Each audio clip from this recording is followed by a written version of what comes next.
पूज्य मनीषी विश्व सागर जी महाराज की जय। पूज्य मनीषी विश्व सागर जी महाराज की जय। सभी लोग तैयार हो जाए। पूज्य श्री के मुखारविंद से हमें भक्ति का वचन सुनने का सौभाग्य प्राप्त होगा। ठीक है, बट सभी लोग एकांत चित्त होकर बातें नहीं बिल्कुल।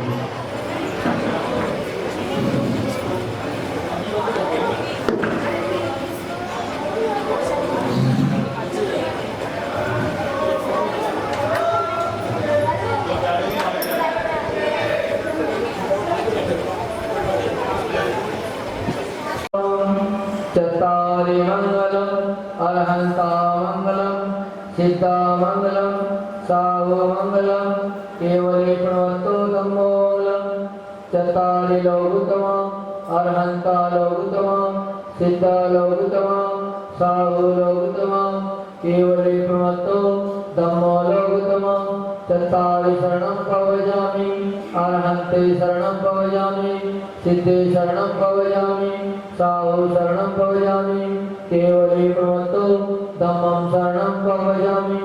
ओम ह्रीं अनादि मंत्रेभ्यो नमः सर्वशान्तिं तुष्टिं पुष्टिं च गुरु गुरु। ओम ह्रीं क्लीं श्रीं आरां कृष्णाय नमः। ओम ह्रीं श्रीपाशनाजिनेन्द्राय नमः। ओम श्री चंद्रप्रभुजिनेन्द्राय नमः। ओम श्री वाष्पजिनेन्द्राय नमः। ओम शांतिनाथजिनेन्द्राय नमः। ओम ह्रीं सद्गुरु दोष निवारणाय अष्टाजिनेन्द्राय नमः। ओम श्री पुष्पनाजिनेन्द्राय नमः। ओम श्री मनुष्यव्रतनाजिनेन्द्राय नमः। ओम ह्रीं अरहं अस्याउषा नमः। मम सर्वत्र शांति गुरु गुरु स्वाहा। ओम ह्रीं श्री शांतिनाथाय नमः। मम शांति कराय सर्वत्र शांति गुरु गुरु प्रेम नमः। ओम ऐं श्रीं क्लीं कलिकुंडन स्वामिने नमः। आरोग्य परमेश्वरे गुरु गुरु स्वाहा। ओम ह्रीं वरेश्वरी अस्याउषा नमः। ओम राम ह्रीं रूम रोम रा अस्याउषा नमः। सर्वत्र शांति गुरु गुरु स्वाहा। ओम ह्रीं सकल रोग हराय श्री सन्मति देवाय नमः।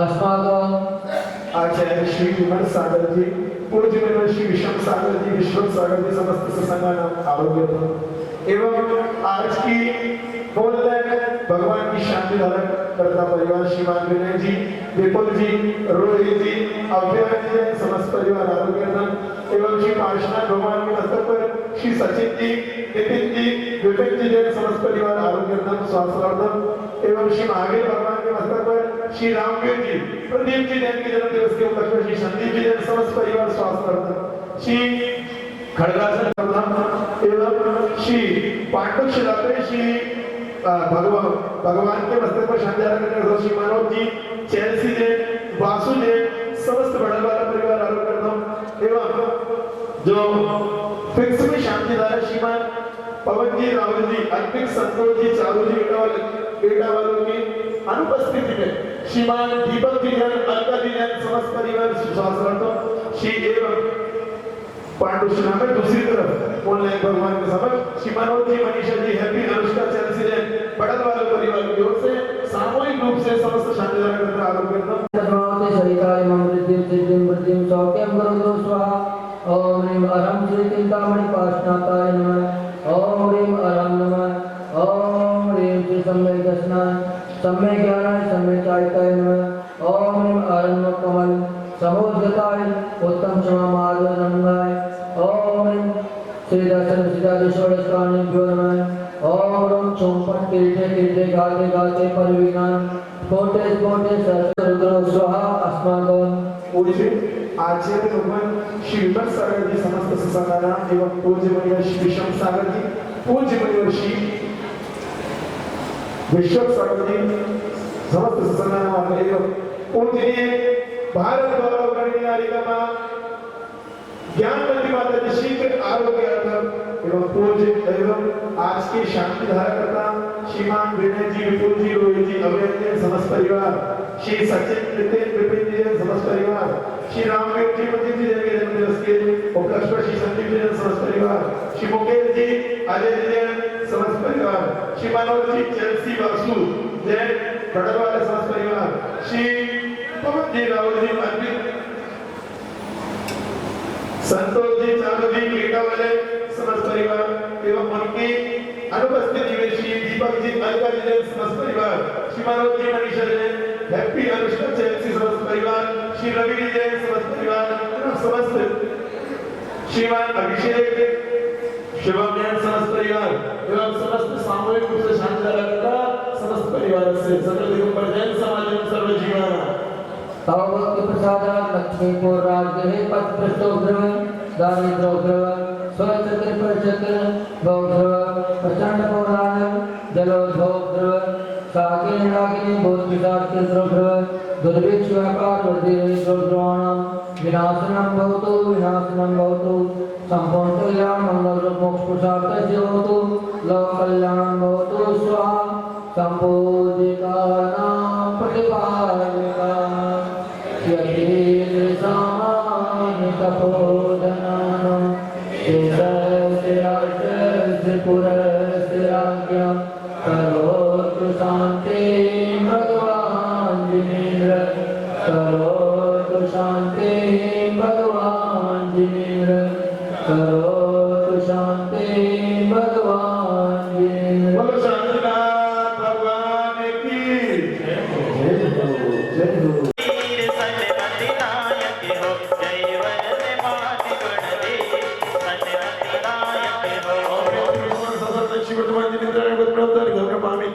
स्वाहा चल पले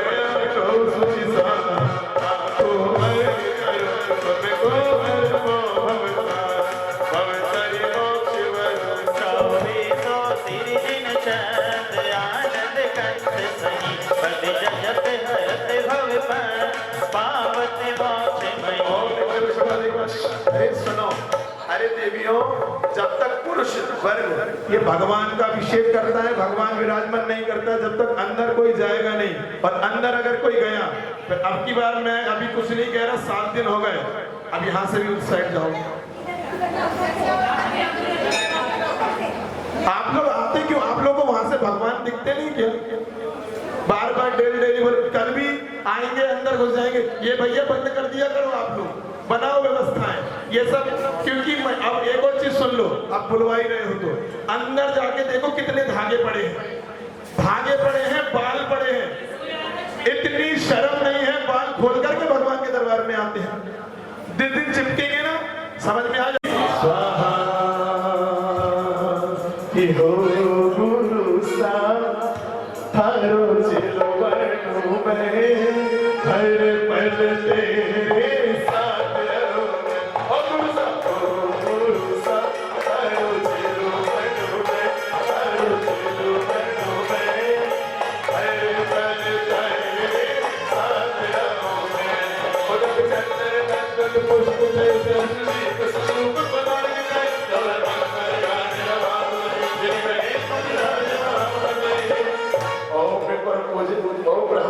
परम पूज्य श्री विषम सागर जी विश्व सागर समस्त संगम आरोग्य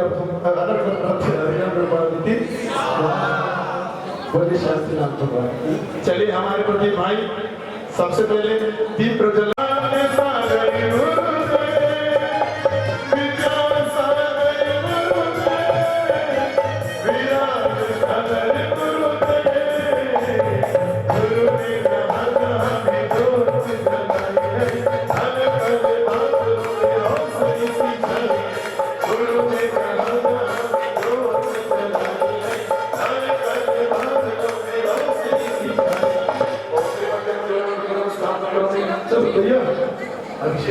थाली उठा लो और 2 कलशियां हैं, थाली खाली कर दो, कलशियां वही दे दो। इसी में पाठ शांत करो। आ जाओ भैया सभी लोग, 1 मिनट रुक जाओ, 1 मिनट रुक जाओ। देखिए चलिए भगवान की जय हो। संकट मोचन विमल सागर जी महाराज की जय हो। आचार्य शिवराज सागर जी महाराज की परम पूज्य नमः सिद्धेभ्यः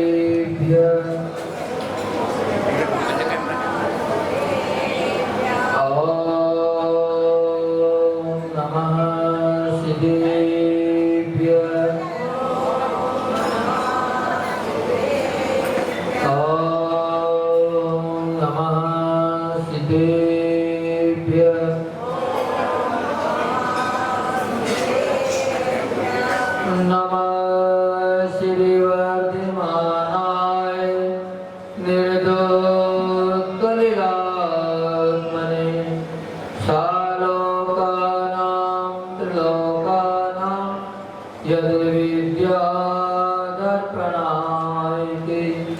यद विद्यादर्पणायते यद विद्यादर्पणायते मंगलम भगवान अरहंत मंगलम ऋषभोजिन मंगलम पूज्यपादार्यो दिनागम पंतोस्तुतम। जो देवादेव भगवान श्री अजितनाथ भगवान की जय। जो देवादेव भगवान श्री शांतिनाथ भगवान की जय। जो चिंतामणि प्रभु पारसनाथ भगवान की जय। वर्तमान शासननाथ श्री महावीर भगवान की जय। 24 तीर्थंकर भगवान की जय। गुरु नाम गुरु सूर्य विचार्य से विराट सागर जी महामुनि राज की जय। मम आराध्य गुरुदेव दिनागम पथ प्रवर्तक बावली में संत राजो विश्वनाचार्य गुरुदेव विमल सागर जी महामुनि राज की जय। दिनागम पथ जयवंत हो। जय बोलो परम पूज्य मुनि श्री विषम सागर जी महामुनि राज की। जय बोलो परम पूज्य मुनि श्री विश्वक्त सागर जी महामुनि राज की। तप बिन तू क्या पाएगा तप बिन तू क्या पाएगा जीवन निष्फल जाएगा। तप धारण करने वाला कर्म निर्जरा पाएगा। तप हो उत्तम तप शिव मार्ग दिखाए रे। जीवन है पाने के बोल कब मिट जाए रे। होने अनहोनी कब क्या घट जाए रे। जीवन है पाने के बोल कब मिट जाए रे। जय गुजरागम पंथो अनादि निधन जरागम पंथ जयवंत है भव्य आत्मा हूँ ज्ञान आत्मा हूँ। अपन सभी धर्म का स्वरूप समझ रहे हैं कि धर्म का स्वरूप क्या है। धर्म का स्वरूप समझने के लिए अपन सभी उनके लक्षणों को जानते जा रहे हैं। अपन ने कल तक 6 लक्षण धर्म के जान लिए। 10 लक्षणों में से 6 जान लिए। आज का दिन है तप का, क्योंकि जब जीवन में संयम आता है तभी तप किया जाता है। गृहस्थ में तप का मात्र अभ्यास होता है पर तप होता नहीं है। आचार्य भगवान ऐसे कहते हैं, क्योंकि तप करने वालों को तपस्वी कहा जाता है। और तपस्वी कौन होते हैं? साधु ही मात्र तपस्वी होते हैं और तपस्या कर नहीं पाते, क्योंकि तपस्या हमेशा निराकुलता से की जाती है। निराकुलता में कभी भी तप होता नहीं है।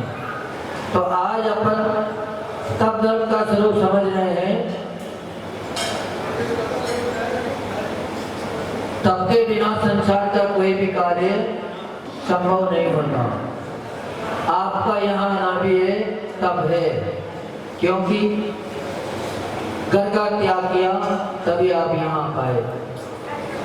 घर का अगर त्याग नहीं करते तो यहाँ पर नहीं आते। बोलना भी एक तप है। व्यक्ति को उपवास करना, एक आसन करना भी तप है। मौन रहना भी एक तप है, क्योंकि हर कोई मौन रह नहीं सकता। पर यह सभी तपस्या किसकी है? मात्र कर्म की है। ये बाह्य तप कहलाते हैं। आचार्य भगवान ने तप का 2 स्वरूप बताया है, एक बाह्य तप और एक अंतरंग तप। 6 तप बाह्य होते हैं और 6 तप अंतरंग होते हैं। अनशन, अमोद्रे, व्रत परिसंख्या, रस परित्याग, विविक्त शय्यासन आदि 6 तप बाह्य तप हैं। और प्रायश्चित, विनय, वेयावर्ती, स्वाध्याय और विचरण ये अंतरंग तप की गिनती में आते हैं। ये इसको अंतरंग क्यों कहा है? क्योंकि ये बाह्य कोई शुद्धि नहीं करते, मात्र अंतर आत्मा की अपनी शुद्धि करते हैं, जबकि इनमें मेहनत भी कम है। पर है बड़े बड़े प्रायश्चित लेने के लिए कहते हैं कि मात्र वहां जाके सुनना ही तो है, लेकिन हर कोई प्रायश्चित नहीं ले सकता। प्रायश्चित जिसके अंदर संयम होगा, निर्मल होगा, सोच सोचकर आत्मा होगी, वही प्रायश्चित ले सकता है। क्योंकि अपनी गलती को बताना बहुत कठिन काम है। दूसरे की गलती बताना, दूसरे की निंदा करना तो हर व्यक्ति के लिए सरल है, लेकिन अपनी गलती को पहले तो स्वीकारता ही नहीं है व्यक्ति। और स्वीकार भी ले तो कोई बात नहीं, खुद तक तो फिर भी बात बचती है। कई लोग प्रायश्चित लेते हैं तो कहाँ आते हैं प्रायश्चित लेने? भगवान के सामने मंदिर में आ जाते हैं, जबकि भगवान तो कोई प्रायश्चित देते ही नहीं है। वो तो इन सब क्रियाओं से पार हो चुके। वो न किसी को आशीर्वाद देते हैं, न किसी को प्रायश्चित देते हैं, न ही किसी को दंड देते हैं। प्रायश्चित देने वाले अगर इस पंचम काल में कोई है तो मात्र आचार्य परमेष्टि है। मुनि उपाध्याय भी प्रायश्चित नहीं दे सकते, क्योंकि उन्होंने प्रायश्चित ग्रंथ नहीं पढ़ा, उनके लिए आज्ञा ही नहीं है प्रायश्चित ग्रंथ पढ़ने की। और जिन्होंने इस कार्य को जाना ही नहीं, वो प्रायश्चित कैसे दे सकता है? तो मात्र आचार्य परमेष्टि ही प्रायश्चित देते हैं, और हमेशा प्रायश्चित लेने आचार्य परमेष्टि के पास ही अपने सभी को जाना चाहिए। अगर अपन हर किसी से प्रायश्चित ले लेंगे तो अपना रोग निकलेगा नहीं। अगर स्पेशलिस्ट सर्जन डॉक्टर है, उसका काम है, और अपन दूसरे जोला साहब के पास चले जाएं तो इंजेक्शन तो लगा देगा, लेकिन हो सकता है बीमारी और बढ़ जाए। बीमारी घटने के बदले बढ़ जाए, लेकिन घट नहीं सकती। जो स्पेशलिस्ट होता है वही उसका इलाज कर सकता है। तो अपन आज तक धर्म को जान रहे हैं कि तप में बहुत बड़ी शक्ति है। पर तप किसे कहते हैं? आचार्य भगवान ये भी कहते हैं कि तप का स्वरूप पहले समझना चाहिए। लोग गीता में अगर अपन समझे तो जो अनशन कर लेते हैं, चौराहे पे बैठ जाते हैं, उसको भी तप कहते हैं। क्योंकि वो भी अगर भूख हड़ताल नहीं करें तो उसकी मांग पूरी नहीं होती है। तो कहने में तो वो भी तप आता है, लेकिन शास्त्रों में उस तप का कोई महत्व नहीं बताया। तप शास्त्रों में बताया है कि जो तप संवर के साथ हो और कर्मों की निर्जरा करने वाला हो, वो तप कार्यकारी है, वही मुक्ति को दिलाने वाला है, वही आपको मोक्ष दिलाने वाला है। बाकी तप की श्रेणी में नहीं आते हैं। वो मात्र तप अपन कहते हैं, तप की उसको संज्ञा देते हैं तो मात्र अपने को क्या देते हैं? पुण्य तो देते हैं, चाहे कैसा भी तप करो। तप दो तरह का आचार्य ने बताया, तो ये तप पुण्य देगा, लेकिन अपने को मोक्ष की प्राप्ति नहीं कराएगा, अपने कर्मों की निर्जरा नहीं कराएगा, पर देव पद को दिलाई देते हैं ये तप। क्योंकि पुण्य जब बढ़ता है तो कसाई शांत हो जाती है, और जब कसाई शांत हो जाती है तो किसी की वह स्वर्ग की संपदा प्राप्त कर लेता है। तो तप करना बहुत कठिन है। साथ ही आचार्य वगैरह ये भी कहते हैं कि मात्र उपवास करना भी कोई तप नहीं है। आप मात्र 10 उपवास लेके बैठ गए, अंदर कसाई चल रही है, तो आप तप नहीं कर रहे हो। उपवास कर लिया आज, कल पालना है, और आज से ही पालने की चिंतन में लगे गए, कल ये व्यवस्था करनी है, कल इसे हम पालना खोलेंगे, तो आपने मात्र भूखे रह गए, लेकिन तप नहीं किया। तप तो बहुत बड़ी चीज है। तप के लिए आचार्य भगवान कहते हैं कि इच्छा निरोधा तपा। इच्छा का निरोध करना ही सबसे बड़ा तप है। अगर आप थाली पे बैठे हो, भोजन करने बैठते ही आपने थाली देखी, थाली में 10 पकवान हैं, आपकी इच्छा हुई कि इस पकवान को सबसे पहला खाया जाए, क्योंकि इसके ऊपर बड़ी इच्छा हो रही है, और आपने उसी समय अगर उस वस्तु का त्याग कर दिया तो मान लेना आपने तप कर लिया, क्योंकि आपने अपनी इच्छाओं को रोक लिया। एक बार उपवास करके आदमी रह सकता है। उपवास करने के बाद क्षमता आ सकती है कि उसने विचार कर लिया कि आज कुछ खाएंगे नहीं, जब तक वस्तु दिखती नहीं है तब तक अपना चिंतन भी उतना नहीं दौड़ता है। पर अगर आप थाली में बैठ गए, और थाली में एक ग्रास तोड़ा, किसी ने आपकी थाली हटा दी, थाली छीन ली, तो आपका सबर का वाण टूट जाएगा। क्योंकि बड़ी मुश्किल से जो सामने थाली आई थी, 5 पकवान रखे थे और वो भी हटा लिए। तो इच्छा का रोकना ही सबसे बड़ा आचार्य वगैरह ने तब बताया है। इसलिए आचार्य भगवान साधु संतों से कहते हैं कि जितनी तक निर्जरा तुम्हारी उपवास में नहीं होती है, उससे अधिक निर्जरा जिस दिन तुम्हारी अंतराय हो जाती है उस दिन होती है। क्योंकि बड़े स्वाद लेके तुम आहार कर रहे थे, आहार में मन लगा हुआ था और अचानक ही बाहर आ गया। अब उस समय तुम्हारे अंदर कुछ क्रोध की भावना ना बने, देने वाले के प्रति कोई राग द्वेष ना बने, आपके अंदर समता आ जाए, तो ही आपका तप करना, उपवास करना सार्थक है। और अगर उस समय अगर अरुष्टा आ गई तो देखो देख के भी नहीं दे रहा है, इसको इतना भी ध्यान नहीं कि महाराज जी तो एक बार लेते हैं, कम से कम देख के तो देता।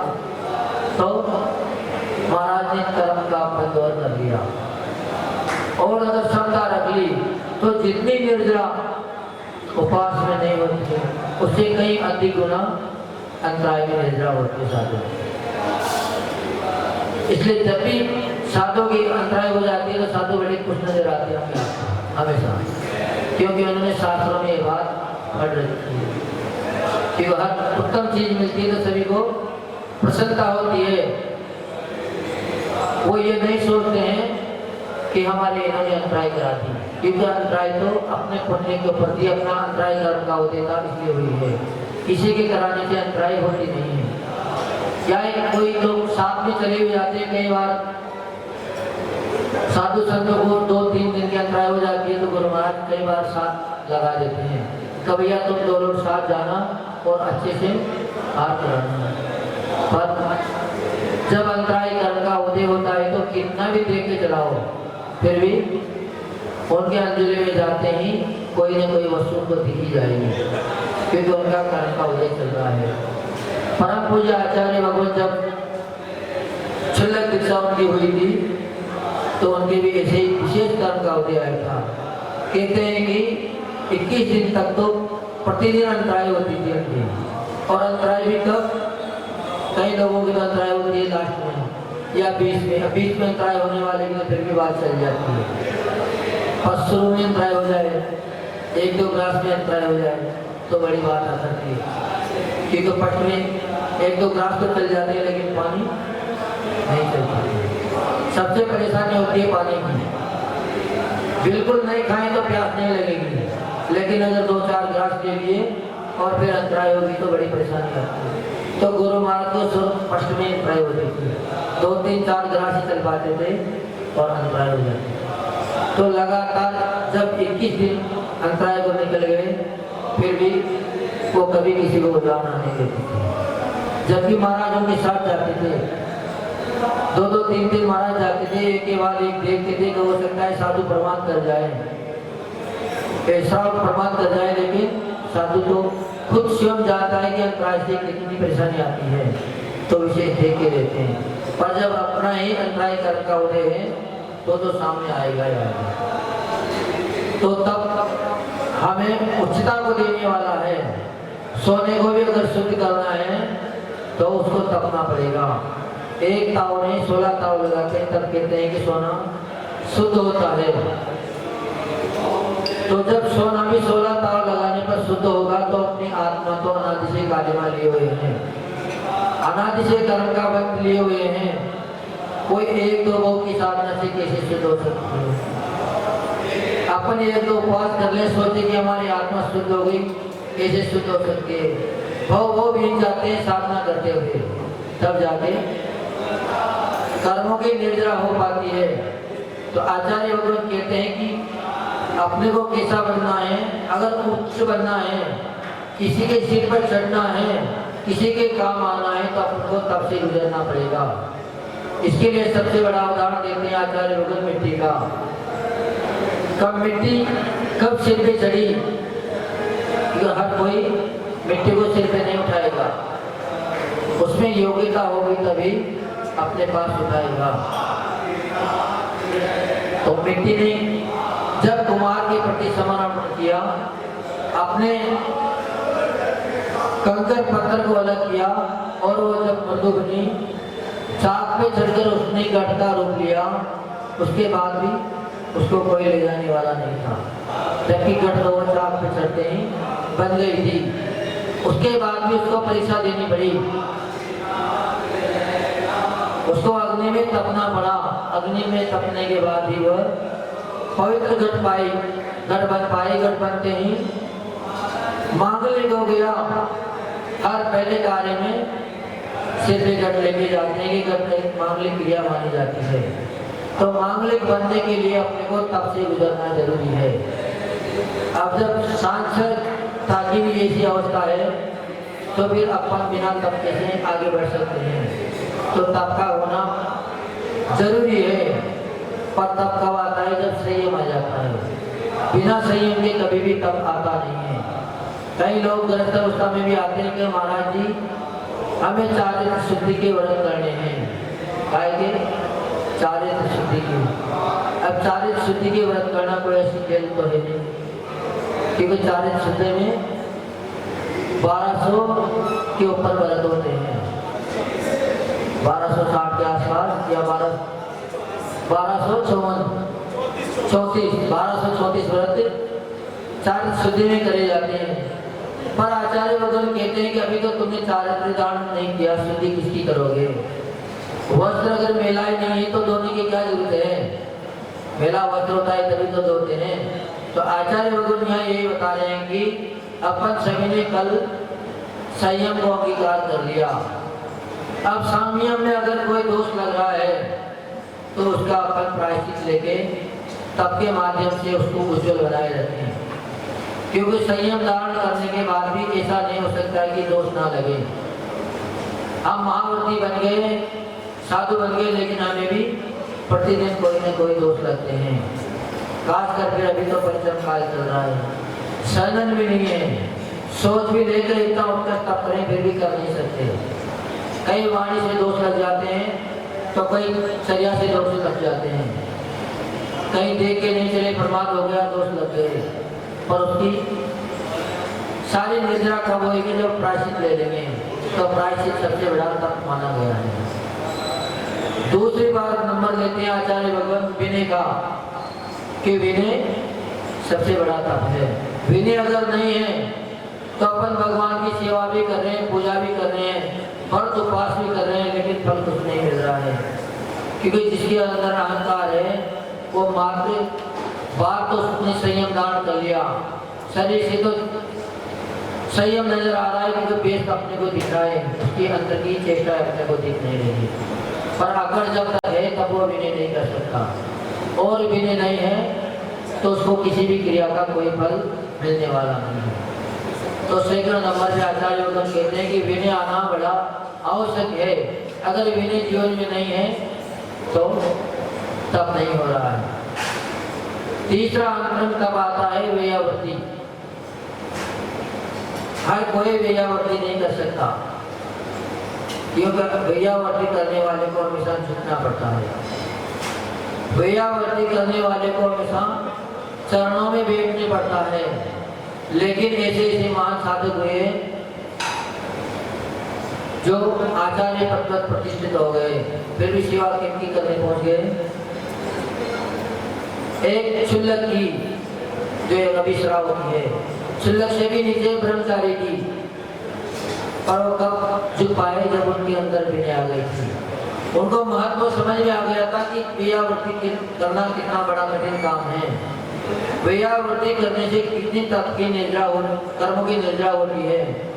आचार्य वगैरह ने शास्त्रों में यहाँ तक भी लिखा है कि अगर आप सामायिक में बैठने जा रहे हो, सामायिक करने का आपका समय है, पर किसी साधु महाराज को परेशानी है,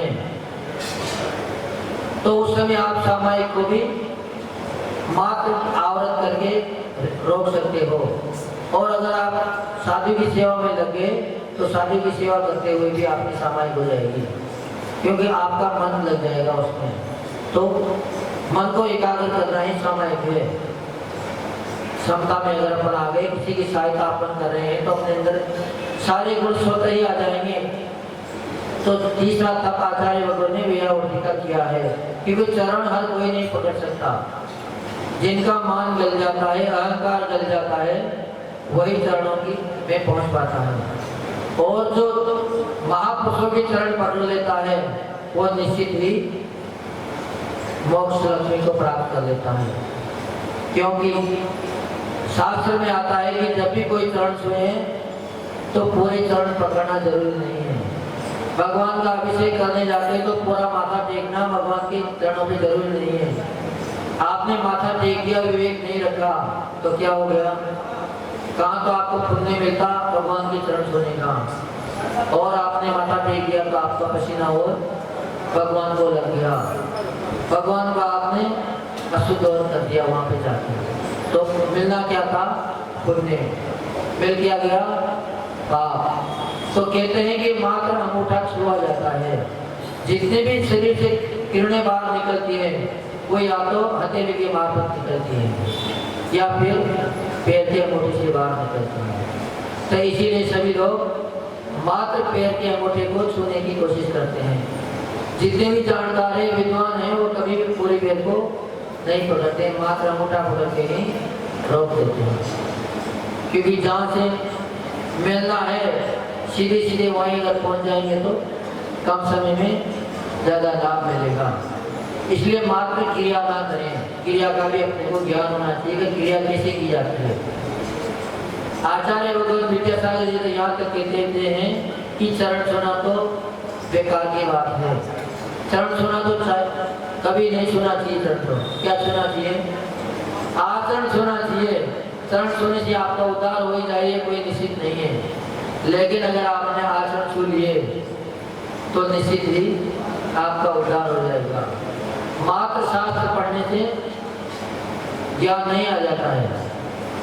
शास्त्र का विनय करो तो ज्ञान स्वतः ही आ जाता है।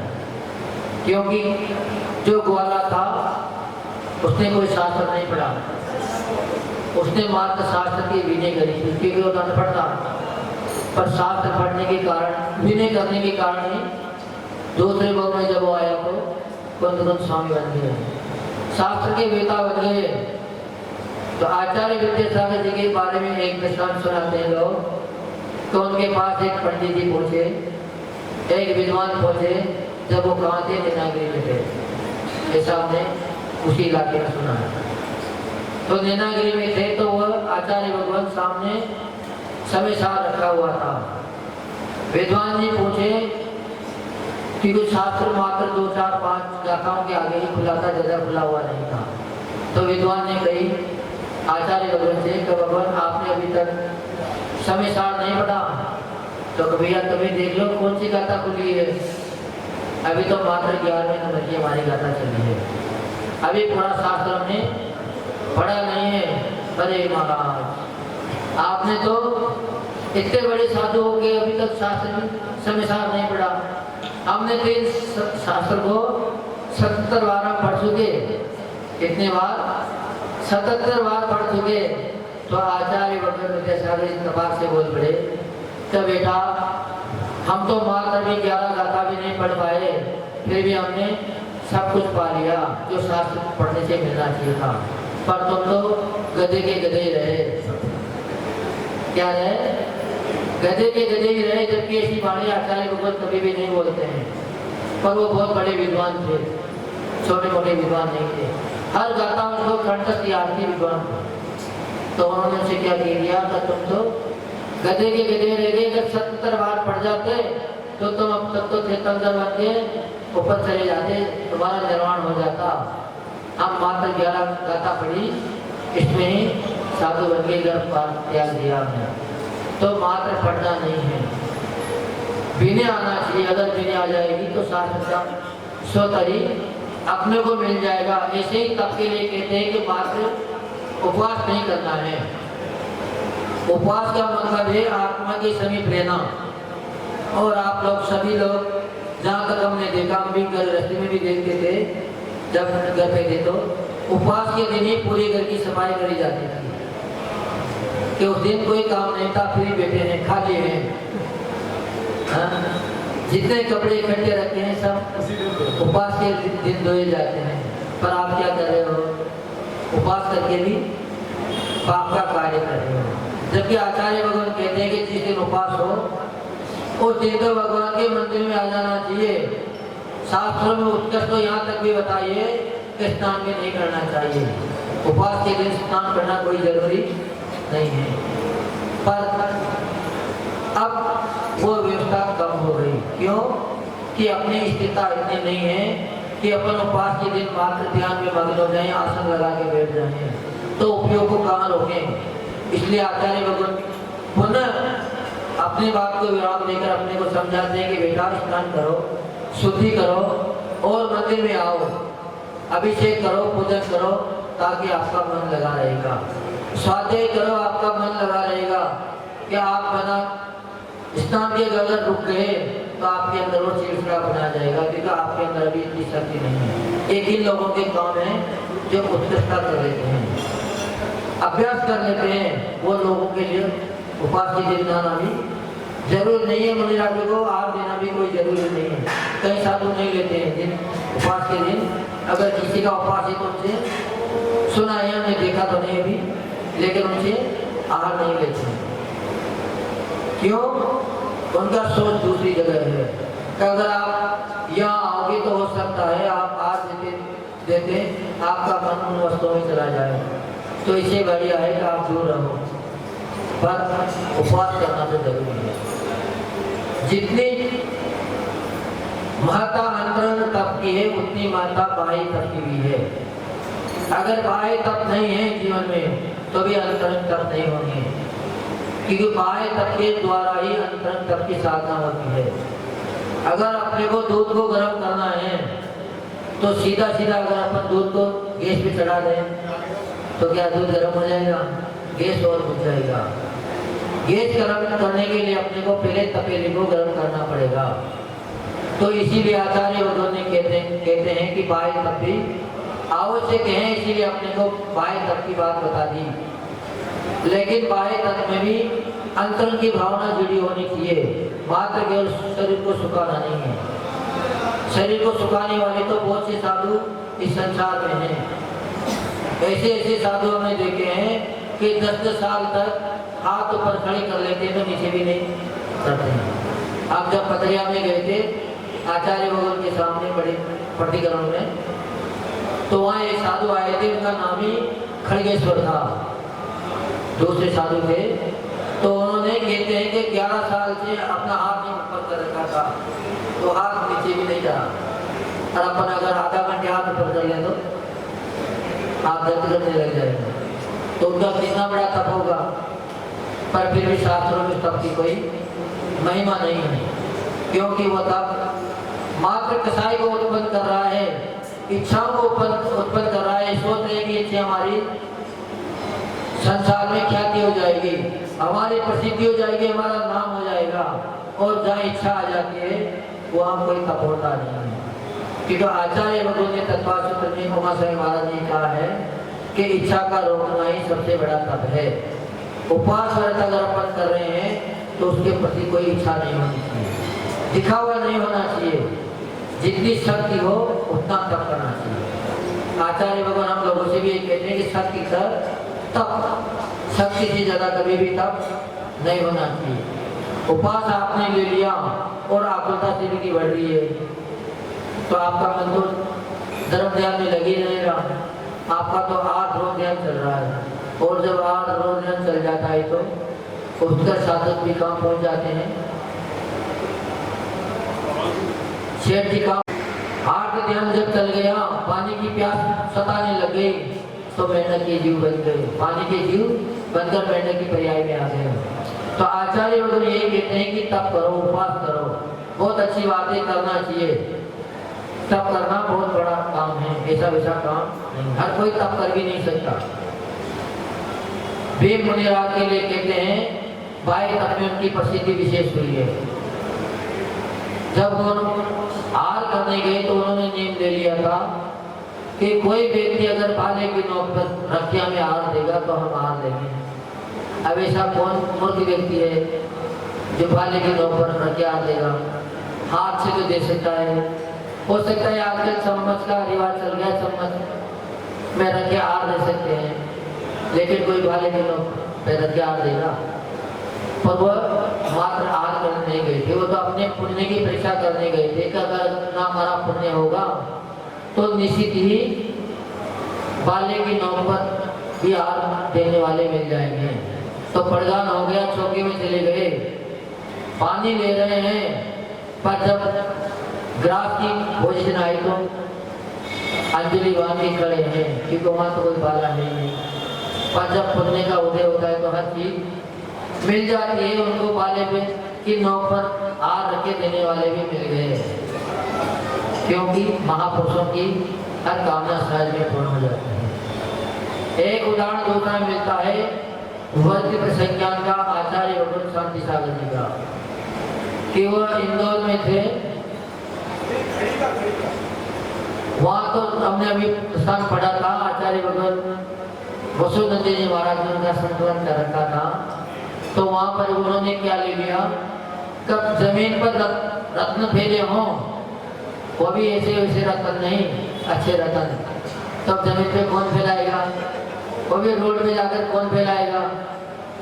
तो उनका करीबन 15, 16, 17 दिन का उपवास हो गया, तब तक कोई विधि नहीं मिली। पर जब सोच लेते हैं कि पुण्य होगा तो मिलेगा, तो पुण्य भी उदय में जरूर आता ही है। तो आचार्य भगवान शांति सागर जी घूमते रहे, उनके शेठ जी के विशेष ही उनसे उनके प्रति लगाव मानो या आस्था मानो, श्रद्धा मानो, वो प्रतिदिन जाते थे, बड़े दुखी होते थे। राज महाराज का पाना नहीं हुआ तो वो भी कई वस्तुओं का त्याग कर देते थे, पर विधि तो बड़ी टाइट थी कि विधि मिलना तो कोई संभव ही नहीं था। कौन रत्न फैलाएंगे रोड पे? पर जब ज्यादा दिन निकल गए तो धीरे धीरे चौके बढ़ने लग गए, चौके की भीड़ लग गई, हर कोई विधि मिलाने के लिए तैयार था। तो उन शेठ जी के यहाँ भी उनकी बिटिया जो बाहर गई, ससुराल में थी, वो भी ससुराल से फिर आ गई। का आचार्य भगवत का हम भी पारणा कराए। तो जैसे ही घर पे आई तो भीड़ के कारण उन्होंने बहुमूल्य हार पहन रखा था, रत्नों का ही हार पहन रखा था। तो भीड़ की जबरदस्ती में उनका हार टूट गया। हार टूटते ही सारे मोती जमीन पे बिखर गए और जमीन पे बिखरते उनकी विधि मिल गई। तो ऐसी बात नहीं कि विधि ना मिले, लेकिन होनी चाहिए दृढ़ता। तो इसीलिए साधु लोग हमेशा अपना पुण्य परखते हैं, तो उसमें श्रावकों को भी ज्यादा दुखी नहीं होना चाहिए, दबाव नहीं डालना चाहिए कि महाराज जी तो क्यों, क्योंकि ये भी एक प्रभावना है, प्रभावना में ये सारी चीजें आती है। तो पूरा आर्ग करके छोड़ के उपवास करना तो बहुत सरल बात है, लेकिन सामने अगर थाली हो उसको छोड़ना बहुत कठिन बात है। इसलिए आचार्य भगवान ने सबसे मेन बात यही कही है कि इच्छा का निरोध करो और अपनी सत्ता साधना को आगे बढ़ाते जाओ। व्रत उपवास उतना करो जिससे आपके आकुलता न मिले। प्रतिदिन का रोज नींव लो ताकि अनुकूलता बनी रहे, क्योंकि उपवास करना इतना जरूरी नहीं जितना साधना करना जरूरी है। अपने सत आवश्यकों का पालन करना जरूरी है, क्योंकि अगर आप दिल से सचेत होकर अगर सत आवश्यकों का पालन कर रहे हो तो आपकी सब क्रियाएं उपवास स्वतः ही हो रहे हैं, क्योंकि आपने इच्छाओं का निरोध कर रखा है। सत आवश्यक पालना कोई खेल नहीं है। आप लोगों के लिए सत आवश्यक साधारण दिए हैं, कोई विशेष बात नहीं है। पालना चाहे तो सहज में पड़ जाते हैं, लेकिन उसको भी पालना बड़ा कठिन है, क्योंकि कभी कभार इतनी परिस्थिति आ जाती है कि चाहते हुए भी नहीं पाल पाते हैं। तो इच्छाओं को रोकना ही आचार्य भगवान ने सबसे बड़ा तप बताया गया है। तप की महिमा अद्भुत है। आत्मा को जितना तपाया जाता है उसमें उतनी ही चमक आती जाती है। इसीलिए सभी लोग तप करते हैं, क्योंकि अगर तप नहीं करेंगे तो भी आत्मा निर्मल नहीं हो सकती। जब इंद्रियां शीतल हो जाती है तभी इच्छा भी रुकती है। इच्छा भी सहज में अपन सोचे कि रोज पकवान खाएं, रोज माल मिश्रण खाएं और फिर इच्छा रुक जाए तो ऐसा हो नहीं सकता। इच्छा तभी रुकेगी जब आप खाना बंद करोगे, और जब खाना बंद कर देते हैं, इच्छा को रोक लेते हैं, तो सोते ही अपना तप हो जाता है। तो अपन तप से जुड़े, उपवास करें, लेकिन उपवास करते हुए बाहरी क्रियाओं से न लगे। घर के जितने भी आरंभ क्रिया हैं उनका अपन त्याग कर दें, तभी अपना उपवास करना सार्थक है। और केवल मात्र शरीर को सुखाने के लिए अगर अपन तप करेंगे तो बात बनेगी नहीं, शरीर तो सूख जाएगा, लेकिन तब का कोई भी फल अपने को मिलेगा नहीं। हम दया किसके ऊपर करते हैं? दया जड़ के ऊपर करते हैं। अपन सब लोग इसके ऊपर दया करते हैं, जड़ पदार्थों के ऊपर तो दया करते हैं, लेकिन अपने आप के ऊपर दया कोई भी नहीं कर सकता। पर जो गुरुजन होते हैं, आचार्य वगैरह होते हैं, वो अंदर से तो बड़े कोमल होते हैं। कहते हैं कि उनको उपमा एक नारियल की दी जाती है। वह बाहर से अपने लिए तो बड़े कठोर होते हैं, उनके जब नियम की बात आती है तो किसी की नहीं सुनते हैं, अपना नियम लेके बैठ जाते हैं। लेकिन जब शिष्य की बात आ जाती है तो बड़े सरल हो जाते हैं। एक आचार्य भगवत महावीर कीर्ति महाराज का एक दृष्टांत मिलता है प्रायश्चित के अंतर्गत। का उनके संग में महाराज ने एक तो कोई गलती हो गई होगी, तो कहते हैं कि महावीर महाराज जितने सरल थे, जितने ज्ञानी थे, उतने कठोर भी थे। अपने नियम के प्रति बड़े दृढ़ रहते थे। नियम ले लिया, पानी ले लिया, फिर उसका कोई समाधान नहीं है। वो जब पूर्ण होगा तभी नियम पूरा माना जाएगा। तो एक शिष्य ने कुछ गलती कर दी होगी, कोई विशेष खास गलती भी नहीं करी। वो जब प्रतिक्रमण चल रहा था तो मात्र उठ के खड़ा हो गया बिना पूछे आचार्य गुरुदेव से, क्योंकि पहले इजाजत लो फिर सभा से उठो। सभा में बैठ गए तो सभा की पूर्णता जब तक नहीं हो जाती तब तक सभा से उठना नहीं चाहिए। तो आचार्य गुरुदेव ने उनसे क्या कह दिया कि आज तुम सर्दी का मौसम था, दिसंबर जनवरी का मौसम था, और तुम्हें देलान में सोना पड़ेगा। कहाँ सोना पड़ेगा? देलान में। और पहले सर्दी भी तेज थी, कोई चटाई नहीं, कोई तुम्हारे ऊपर चादर नहीं, पर सोना कहाँ पड़ेगा तुम्हें? देलान में। अब प्रायश्चित दे दिया, अब करें तो क्या करें? शिष्य को तो कोई परेशानी नहीं होने, तो अपना प्रायश्चित ग्रहण कर लिया। शाम हुई तो देलान में जाके सो गया रात को। पर गुरु महाराज को रात के 12 बजे तक नींद नहीं आ रही है। वो बार बार शिष्य को देखने आ रहे हैं कि वो कैसे सो रहा होगा इस सर्दी में, हमें तो अंदर ही सर्दी लग रही है। जब किसी श्रावक ने उसके ऊपर कि उस श्रावक भी ज्ञानवान था, वो भी कुछ बुद्धि लगाने वाला था कि इनको प्रायश्चित मिला हुआ है, कि सभी के सामने प्रायश्चित दिया था। अगर हम चटाई उड़ा देंगे, चादर डाल देंगे तो ये उठ जाएंगे, खड़े हो जाएंगे। तो उन्होंने चुपके से 4 पाई उठाई और उनके ऊपर रख दी, और 4 पाई के ऊपर से दरी और त्रिपाल से 4 पाई ढक दी, ताकि उनको पता भी न लगे और सर्दी भी रुक जाए। जब गुरु महाराज ने वो दृश्य देखा तब जाके फिर वह अंदर जाके सोए। एक तो महावीर जी महाराज हर 10-5 मिनट में उसको देखने आते थे कि मेरा शिष्य हमें प्रायश्चित दे दिया, उसको कैसे सो रहा होगा। तो गुरु बड़े ज्ञानी होते हैं, प्रायश्चित भी अपने हिसाब से देते हैं।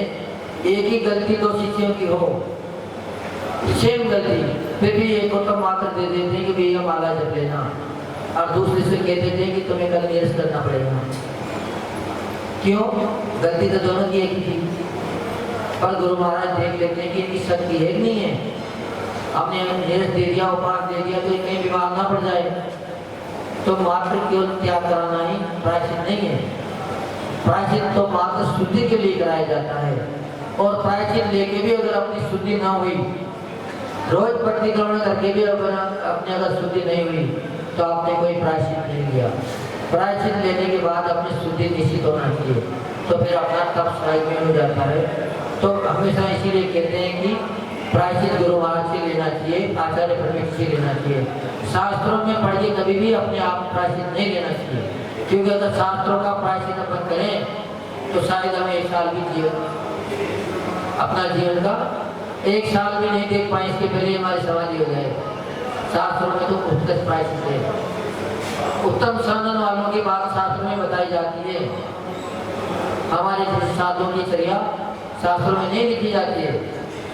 हम तो जो हमारे 28 मूल गुण हैं, जितनी क्रियाएं इसमें कितना पालते हैं, मात्र 10%। जबकि कोशिश कितना करते हैं कि अच्छे से अच्छे पालें, अच्छे से अच्छे पालन करते हुए मात्र 10% पाल रहे हैं। और आप उसमें भी आश्चर्य मानते हो तो महाराज कितना तप करें, कितनी साधना करें, लेकिन होता नहीं। पर आचार्य परमेश्वर इस सब बातों का ध्यान रखते हैं। इसीलिए द्रव्य क्षेत्र काल के अनुसार प्रायश्चित देते हैं। अभी मात्र वाला जाप से ही प्रायश्चित की पूर्णता कर दी जाती है। तो अपन जब भी प्रायश्चित लें, आचार्य भगवान के सानिध्य में लें, लेकिन बाह्य तब भी करें और अंतर तब भी अपन करते रहें, तो अपना जीवन उत्साह को प्राप्त होगा, अपना संयम लेना सार्थक बनेगा। लेकिन मात्र संयम लेके रह गए, तब नहीं किया तो भी मंजिल को न पाएंगे। तो आचार्य भगवान अपने को प्रतिदिन के एक सीढ़ी ऊपर चढ़ने की बता रहे हैं। तो अपन धीरे धीरे अपने जीवन में उन सूत्रों को अंगीकार करते रहें और अपने जीवन का कल्याण करें। जो परम पूज्य राष्ट्र की समाचार्य गुरुदेव विमल सागर जी महाराज की जय। पूज्य मनोज श्री विश्व सागर जी महाराज की जय। पूज्य मनोज श्री विश्व सागर जी महाराज की जय। बहुत ही अच्छे नर्तज्ञ कथाओं के माध्यम से महाराज जी ने आपको तप के बारे में विशेष बता दिया। चलिए खड़े हो। ओम राम नमो हरिहंता नमो दिशादार दुनाने निवारे निवारे मामिता सर्वान रक्षरक्षरम पट स्वाहा। दाएं मुड़ जाओ, अरे पीले चावल ले लो, मेरी तरफ दाएं मुड़ जाओ। ओम प्रेम नमो सदानंद दक्षिण दिशा कागज ज्ञानी निवारे निवारे मामिता सर्वान रक्षरक्षरम पट स्वाहा। दाएं मुड़ जाओ। ओम नमो आर्यण पश्चिम दिशा कागज ज्ञानी निवारे निवारे मामिता सर्वान रक्षरक्षरम पट स्वाहा। ओम नमो जन्मपुत्र दिशा कागज ज्ञानी निवारे निवारे मामिता सर्वान रक्षरक्षरम पट स्वाहा। ओम ग्रहण बोलो इस संसार रास्ता दिशा कागज ज्ञानी निवारे निवारे मामिता सर्वान रक्षरक्षरम पट स्वाहा। अपने ऊपर कर लो चारदाने। ओम नमो अरहते सर्वरक्षरक्षरम नमः स्वाहा। ओम नमो अरहते सर्वरक्षरक्षरम नमः स्वाहा। ओम नमो अरहते सर्वरक्षरक्षरम नमः स्वाहा। ओम रूप शुभट निटिम निटिम घाते घाते परविज्ञान स्फोटे स्फोटे सहस्रनाम गुरु पद्म परमद्रान छिन छिन परमद्रान भेद संसार सर्वशांति गुरु स्वाहा गुरु स्वाहा गुरु स्वाहा। ओम नमो अरहते भगवते दक्षिणा शीष दोष कल्मषाय दिव्य तेजोमूर्ते नमः श्री शांतिनाथाय शांति कराय सर्वविघ्न प्रणाशनाय सर्वपाप विनाशनाय सर्व पाप क्षत्रपत्र विनाशनाय सर्व शांति विनाशनाय सर्वारिष्ट शांति कराय। ओम राम ह्रीं रूम राम राम से सर्व शांति पश्चिम पश्चिम चक्र स्वाहा। चल मुट्ठी बंद कर लो। एक बार थाली से द्रव्य उठाने के बाद उन्हें थाली में नहीं रखना, ध्यान रखना। ओम राम नमो अरिहंताय नमोस्ताभ्यां नमः स्वाहा नमोस्तुभ्यं। ओम प्रेम नमो सिद्धानमे तर्जनीभ्यां नमः स्वाहा नमोस्तुभ्यं। ओम ह्रीं नमो आर्यण मध्यमाभ्यां नमः स्वाहा नमोस्तुभ्यं। ओम ह्रीं नमो वज्रनमनामिकाभ्यां नमः स्वाहा नमोस्तुभ्यं। ओम ग्रहण मूलोय संशामरः कनिष्ठकाभ्यां नमः स्वाहा नमोस्तुभ्यं। दोनों हाथों को फैला लो। ओम राम ह्रीं रूम रम करतलाभ्यां नमः स्वाहा नमोस्तुभ्यं। दोनों हाथों को पलटा लो। ओम राम ह्रीं रूम रम करप्रस्थाभ्यां नमः स्वाहा नमोस्तुभ्यं। सर्व रख लो हाथ।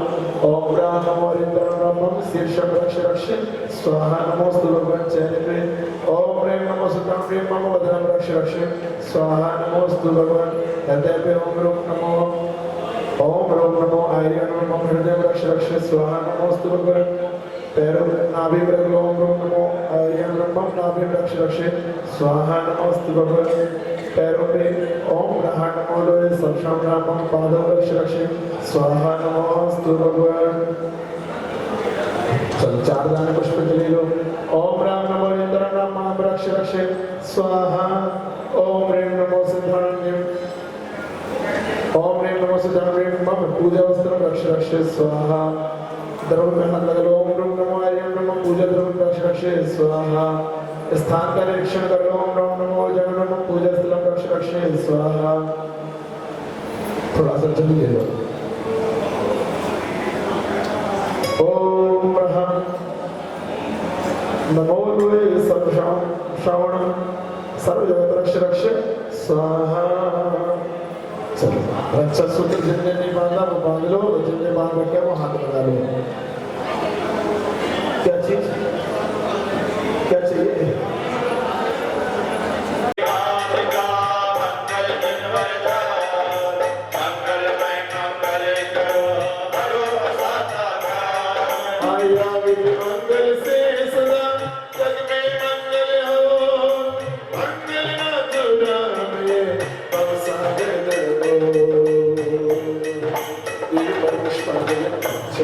पूजा प्रतिज्ञा पर से महागुरुभक्ति का स्तर्पण प्रोग्राम नवान होगा।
अपवित्र पवित्र स्वस्ति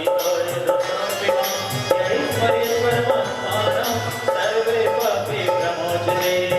पवित्र पवित्रो वा सर्वावस्थागतोऽपि वा यात्रे परमात्मनं स ब्रह्मात्रेयति। अपराजिते मन्त्रोऽयं सर्वे विघ्न विनाशिनः मंगलेषु च सर्वेषु प्रथममङ्गलं मता। ऐसो पंचनवो यारो सब पावपणासनो कल्याणञ्चे सत्यति परमहरि मङ्गलम्। ब्रह्मवत्परिवेष्टिनं सिद्धचक्रसद्वीजं सर्वशास्त्रमाया कर्माकाभ्रेमोक्तं दोषलक्ष्मीकीर्तनं ब्रह्मद्वारगुणोपेतं सिद्धचक्रं नमाम्यहम्। विघ्नोकाप्रलयन्ति साकिनी मुद्मन्दिनो विष्णुं निर्विघ्नम्यन्ति स्तोयमाने जिनेश्वरी। पुष्पांजलिं क्षिपामि। पढ़ो पढ़ो पढ़ो। कुंदन की चंदन नंदल पुष्पी गई सरस्वती सुधो फल अर्घ गई कवल मंगल गान नमाकुल जिन ग्रहे जिन नाथ महाम्य जिन कहे जिन नाथ भाग्य जिन कहे जिन नावे सामे जिन कहे जिन संत माने। ओम से सस्ते प्रधान जी बड़ी पुष्पांजलि क्षिपामि। चलो ये शास्त्र गुरु सामूहिक पूजा सामूहिक चलिए।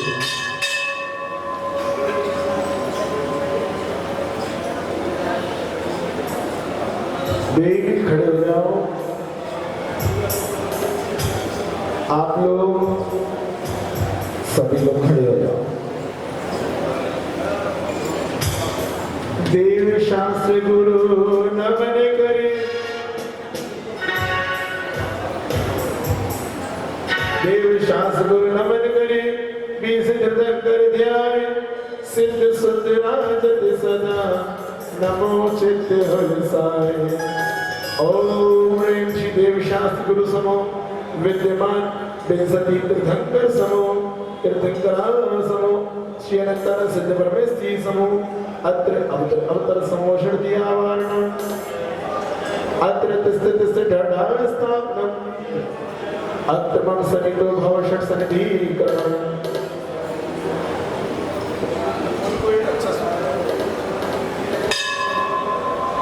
पर विश्वास छिपाने एंजल बांध लो, तीनों सीधे हाथ में बांधना, राइट हैंड। चलो अब सुनो बहुत अच्छे से। भगवान का आवाहन करने का मतलब मालूम है आपको? क्या कर रहे हो? आवाहन मतलब हे भगवान, जितनी देर तक हम इस जनालय में हैं, है ना, हम पूजन कर रहे हैं आपका, और आपके गुणों का गुणगान स्तवन पूजन पाठ, तो ये हम आपको अपने हृदय में आसन दे रहे हैं, हृदय रूपी वेदिका पर विराजमान कर रहे हैं कि भगवान आप आइए। अत्र अवतर अवतर मतलब उतने समय तक अब सिर्फ हमारा और भगवान का एक घनिष्ठ संबंध हो गया। अब सिर्फ भगवान के अलावा हम अन्यथा चर्चाओं को, भगवान की भक्ति के अलावा, भगवान के स्तवन के अलावा, भगवान की स्तुति के अलावा हम कोई दूसरी चर्चाएं अपने अंतस में, अपने दिमाग में भी नहीं लाएंगे। सिर्फ भगवान की भक्ति से जुड़े शब्दों का ही हम उच्चारण करेंगे, अन्यथा भगवान की अभिनय। क्योंकि हम करते क्या है, विराजमान कर लिया, अब मेरा तो ठीक है, मैं आपको देता हूं, ठीक है, तो हम इस भाव के साथ आपका आह्वान कर रहे हैं भगवान। पर आप लोग एक चीज को सुनना और जानना, श्री विद्वान श्री अनंतानंद से परमेश्वरी पे जन्म जन्म मृत्यु नाशनाय जलम दर्पावते सौम्या तापन बिटावन की निज में ही क्षमता समता में अजाने अब तक मैंने पढ़ने की झूठी ममता है। चंदन कमसी दत्ता पाने देव शास्त्र गुरु को ध्याओ, विद्यमान सिर पीठ सिद्ध कर सिद्ध प्रभु की गुणगाओ।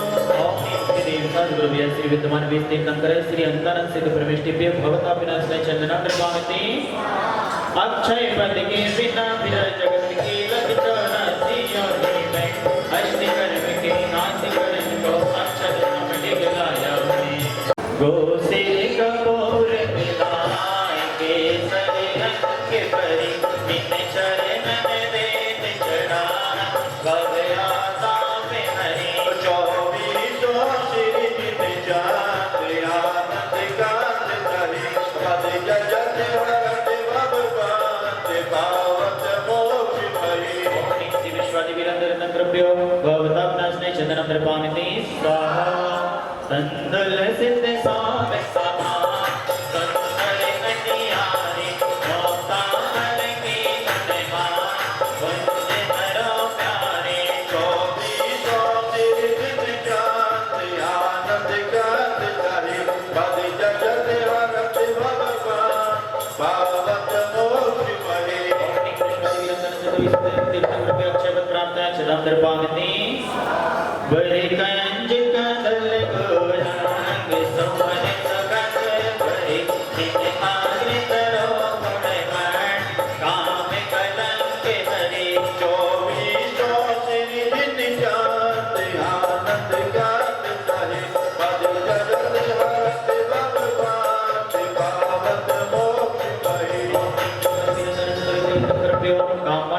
पुष्पम दर्पामिति मन मादक के नाच सुंदर संग मने रस पूरित प्रास के स्वाद जय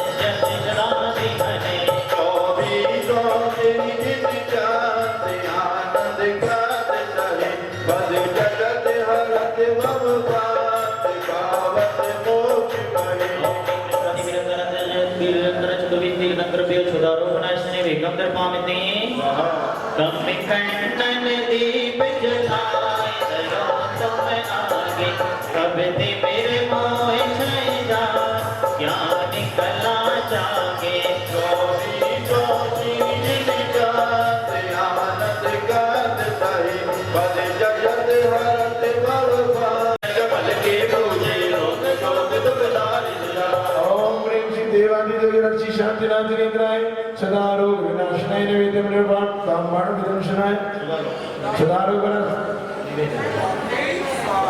नैवेद्यम निर्वाणिति स्वाहा कृत स्नेह कर पूर्णाय कर दीपक ताके धरे प्रजा जगमग ज्योत हो मंदिर में मोहन को देत सदा श्री शांतिनाथ पंचम चक्रेश्वर द्वादश पदन तनो पदपा जिनके चरण कमल के पूजे रोग शोक दुख दारिद्र ओम प्रेम श्री देव श्री शांतिनाथ निद्राय महामोहन कर विनाशनाय दिव्यम निर्वाणिति स्वाहा देवदार कृष्णा गुरु चंदन तगर कपूर सुगंध अपार केओ अस्त करम जार को दुख धनंजय माहि सुड़ा श्री शांतिनाथ पंचम चक्रेश्वर द्वादश पदन तनो पदपा जिनके चरण कमल के पूजे रोग शोक दुख दारिद्र बताओ अभी आपने देव शाम गुरु की पूजा करी थी उसमें एक लाइन ये धूप अनल में खेने से कर्मों को नहीं जलाएगी निज में निज की शक्ति ज्वाला राग और द्वेष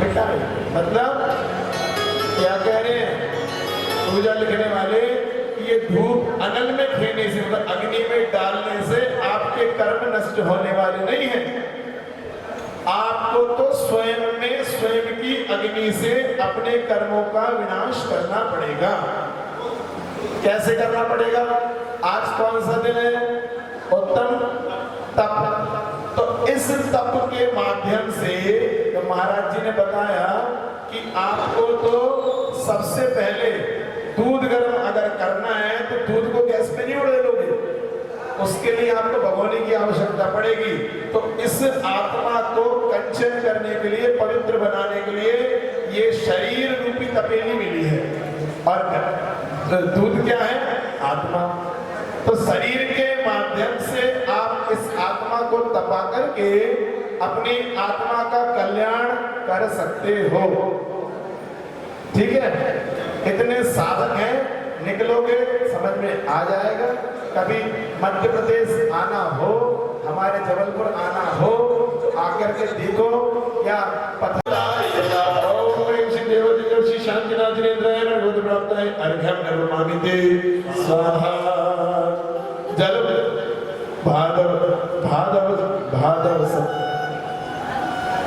भादव सप्तमी श्यामा सर्वार्थ त्याग गजपुर आए माता ऐरा नामा में पूजो ध्यान शुभ लाए ओम भादव कृष्ण सप्तम कर्म कल्याण प्राप्त है श्री शांतिनाथ जिनेन्द्राय अनर्घ पद प्राप्त है अर्घ्यम निर्मामिते स्वाहा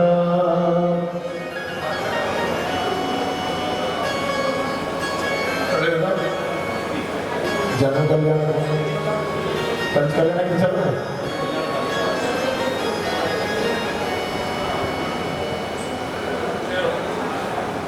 खड़े हो जाओ कर लो 2 मिनट की भक्ति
चरणाभ्याम अनर्गल टी टीले के अंदर आप सोए पद्मासन जाचतर विकारी दे आगे जिन शासन नित पूजन करत तुम्हारे घर में ले जाए हमको व्रत जाकर बनाए हो जय भरवाली चांदनपुर के महावीर तोरी छवि प्यारे चलो भया नाथ दीवाने तुम्हें भज गए आई अभी भी देखो पूर्व में अपना ही निकलते जन शासन के तत्व निकलते हैं, चाहे प्रतिमा हो चाहे अभी भी हासन गांव हरियाणा में है, लगभग हासन कासन तो कितनी भव्य भव्य लगभग कितनी पार्श्वनाथ भगवान की 20 प्रतिमा तो पार्श्वनाथ भगवान की निकली, एक महावीर भगवान की निकली, तो समझ लो। ओम ह्रीं श्री महावीर चरित्राय टीले के अंदर विराजमान अवस्थाया अनर्गल स्वाहा कुंडलपुर नगर में झार कृष्णा पर आयो सुध छठी आषाढ़ सुनाए रतन जूस बरसायो चांदनपुर के महावीर तोरी छवि प्यारी प्रभु भगवाता निभाए पद बलिहारी ओम ह्रीं आषाढ़ शुक्ल संवत्सर में मुंदिताय श्री महावीर चरित्राय गुरु डॉक्टर जगन्नाथ स्वाहा करनी भक्ति के जन्म लेने पे करना है, जल्दी बताओ। बाजी कुंडलपुर में बधाई, हाँ अरे जल्दी बताओ, समय नहीं है हमारे पास। बाजी कुंडलपुर में बधाई, उपवास वाले हो, हाँ उठ जाओ, अब तो आई गया, बताओ खड़े हो जाओ सभी लोग। ओ बाजी कुंडलपुर में बधाई,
किसी के फेवर में बोलता नहीं कि भाई वो ऐसे या वैसे या कुछ भी व्यवस्था है। एक बात बताएं, आप लोग कभी समय दो, घर से बाहर निकलो, तो ये लोग वही काम करते हैं, घर से बाहर निकल के अपने घर वालों को समय नहीं देते, पर आप लोगों की व्यवस्थाओं में कितना सहयोग करते हैं। समझो आप लोगों को तो कोई बोलने का कर्तव्य है कि भाई वैभव ऐसा, धर्मचंद जी ऐसे, फलाना ऐसा, पर निकलो एक बार घर से और व्यवस्थाएं बना के देखो कितना जोर लगता है। सहजता से व्यवस्थाएं बन जाना आसान नहीं होता। नाम रखने वाले वो नाम रख देते हैं, पर उन्हें क्या मालूम, उनसे पूछो कि वो कितनी व्यवस्थाएं बनाते हैं। भाई इस बार देखो आप वो लोग नहीं गए घर घर कि भाई आप विधान कर लो, आपसे बोला, तो हमारा कर्तव्य बनता ही नहीं कि समाज से जुड़ेगा। हमारी समाज है, हमारा अंदर है, और हम नहीं जुड़ेंगे तो कौन जुड़ेगा? कल को भीड़ लगने लग जाएगी। सुन लो, स्पष्ट बता रहे हैं, कल भीड़ लगेगी, चादर भी चढ़ेगी, अगरबत्ती भी चढ़ेगी, तो रोकने वाले आप नहीं होंगे तो कोई नहीं आएगा। ध्यान रखो, हम खुद कमी कर रहे, अपनी कमियां हैं हमारे अंदर, दूसरे को दोष देने से कोई फायदा नहीं है। हमारे अंदर कमियां हैं, हम देखते हैं वो तो कुछ भी बोल देता है, अरे बोलता वो क्यों है? घर में लड़ाई क्यों होती है? आपस में ही तो समझाते हैं दूसरे को। यही है हमारा मकसद। और दर्शन पानी की स्वाहा। दीपक जो नित्य मेरे छाए का, पूजो श्री जिन केवल धार, परम गुरु होय, जय जय नाथ परम गुरु होय।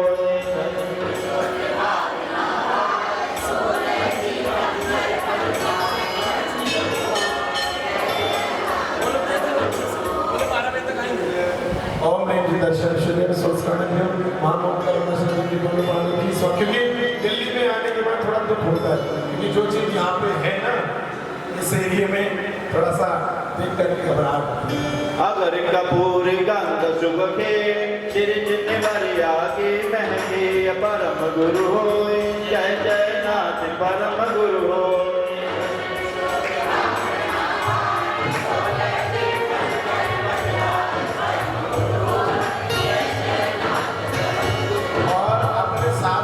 वात्सल्य रखो। अभी इंदौर में एक बहुत बड़ी घटना हो गई। क्या हुआ? अड़ोस पड़ोस में दो जैन भाई, और एक जैन भाई ने दूसरे जैन भाई को, अभी की बात है, परीक्षण शुरू हुए जब ओम लिंग से दर्शन से सोलस्करण में अष्टकर्म ध्यान जीवन में पानी की स्वाहा। श्रीफल आदि बहुत फल सा, पूजो जिन वांछित दातार, परम गुरु होय, जय जय नाथ परम गुरु होय।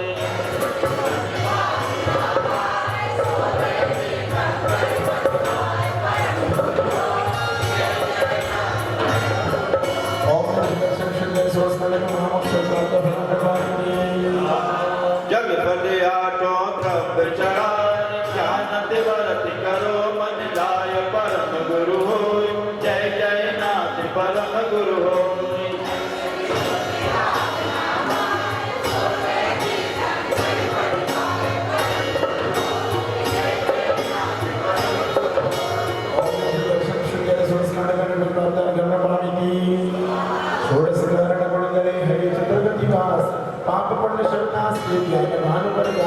दर्शन शुद्ध तरे जो कोई, ताको आवागमन न।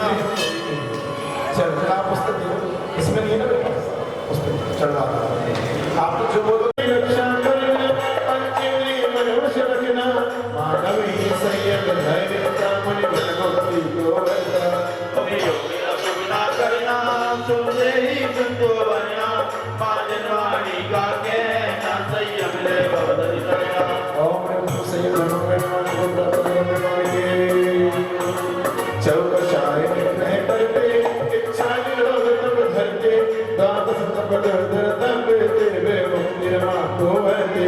श्रोता दृष्टि रखना, हो लक्षण जरा करना, ऐसे तब धर्म निवास, करो अर्घ चढ़ा कर अर्चन।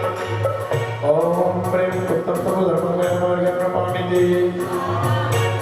चौसंगी की सेवा करते निस्वार्थ दान, चौसंगी की सेवा करते निस्वार्थ दान, जो करते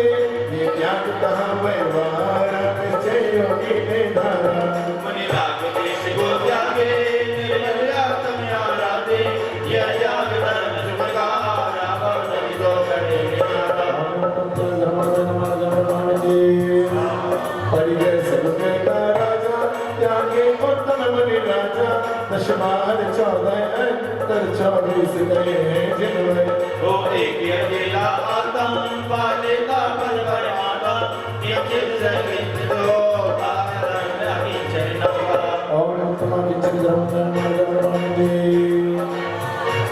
निज आत्मगमन कराता ये ब्रह्मचर्य सुखदाता जो निर्विकार बालक संग रहते अकप में हो सब नहीं पर्याय दृष्टि रखते स्वरूप को रखते जयवंत धरा पर्यारा यह ब्रह्मचार्य गुणचारा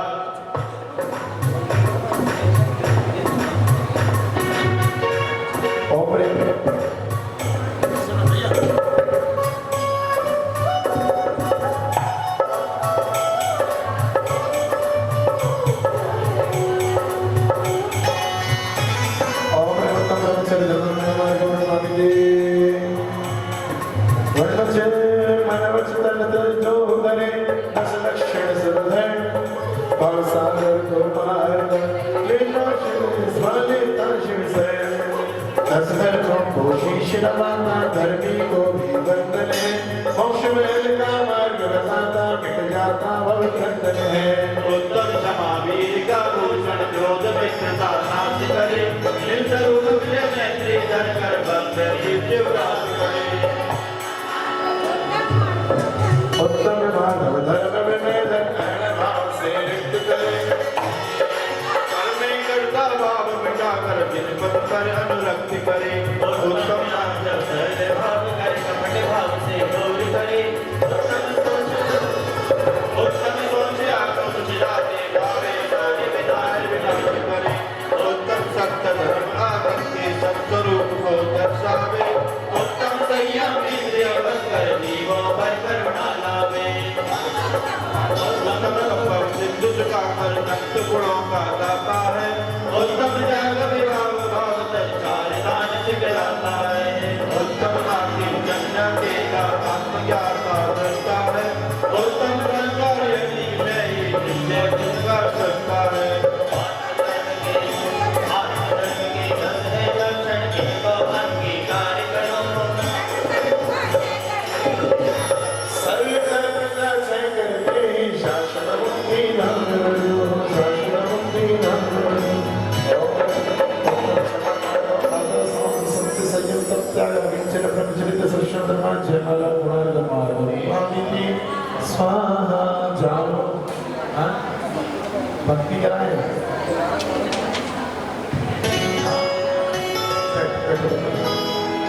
बैठो सुनो बैठ जाओ बता दे रहे हैं भक्ति करा करा के तो थोड़ा सा हमें बैठ जाओ बैठो महाराज जी क्या हो गया किसके लिए अरे हमने कहा लेंगे आप छोड़ो हम कहीं से भी बना देंगे आने दो हमारे पास बहुत व्यवस्था है पीछे भी व्यवस्था है वहाँ भी बना देंगे आपने स्थापना कर दी कोई बात नहीं इसमें भी नहीं कर जाएगा हमारे महाराज जी एक्स्ट्रा एडजस्ट कर लेते हैं हम नहीं कर पाते नहीं अपनी बात छोड़ो हम की बात कर रहे हैं मैं आपको इस विषय में हम नहीं कर पाते सुनो पूछ रहे हैं कि आकिंचन्य क्या है ना अभी आपके पास कौन बैठा था आपके पति देव उससे पहले कौन बैठा था बच्चा इनमें से मेरा भाव हटा देना मेरा शब्द हटा देना वही आकिंचन है समझ गए ये घड़ी मेरी है नहीं इस शरीर का तो कुछ भी नहीं इस आत्मा का ये शरीर भी नहीं है ये शरीर मेरा नहीं है ये घड़ी मेरी कैसे होगी मेरे माता पिता निमित्त और नैमित्तिक संबंध से संसार में मेरे सहायक हैं ओम ब्रह्म पूज्य आचार्य देवावलिंग संत विमर्शाग्नि मुनीन्द्राय सज्जाता विनाशनाय पामदेश्वर अब तक ओम ब्रह्म पूज्य देवावलिंग संत आचार्य विमर्शाग्नि अक्षय पद प्राप्ताय अक्षतं निर्पामदेश्वर स्वामी होए गुरु रे आदम में जो शिव करे बैठकाओं में नर करे तेरे पर ब्रह्म चेतन रसिकारस वाणी करो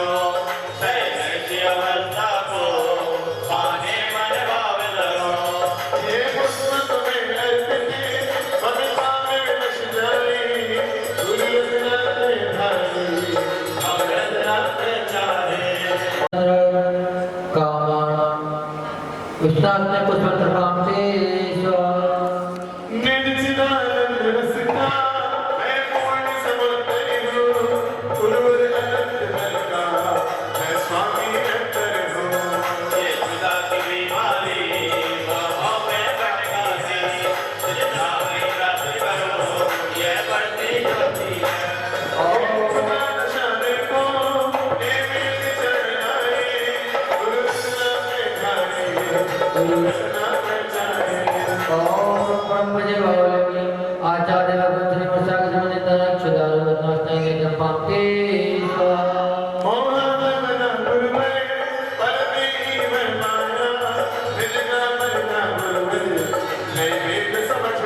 दीप समर्पित है मोहन आने को श्री करनाई बरती प्रटाने को आचार्य भगवती प्रसाद जमने तरक आचरण देनाय धूपम निर्वामिति भजे भावले संताचार्य भगवती प्रसाद जमने तरक मोक्ष फल प्राप्ताय फलम निर्वामिति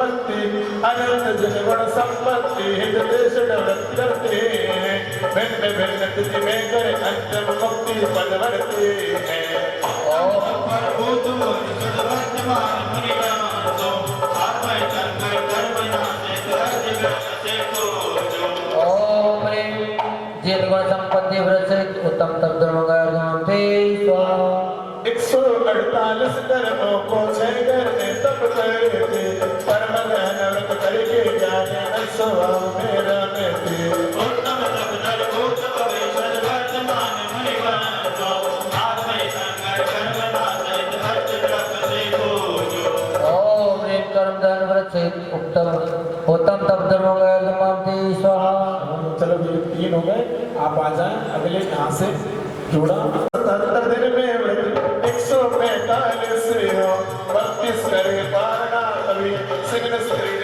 व्रत हो उत्तम तप धर भूत भविष्य वर्तमान मुनिगण तो आत्मय संकर कर्मणा से को जो ओम ह्रीं महानिष्के क्रीडित वर्षित उत्तम तपोधर्म गायते स्वाहा लघुन क्रीडित व्रत में केवल 20 पारणा करे थे 80 दिन में 60 करे व्रत शील शिवर मावरे थे उत्तम तप धर भूत भविष्य वर्तमान मुनिगण तो आत्मय संकर कर्मणा से को जो ओम ह्रीं लघुष्णि सिंह निष्क्रीड वर्षित उत्तम तपोधर्म गायते स्वाहा 245 अगले आते जाओ 245 दिन में व्रत 196 जानो महासर्वत्व भद्र में पारण 39 ही मानो उत्तम तप धर भूत भविष्य वर्तमान मुनिगण तो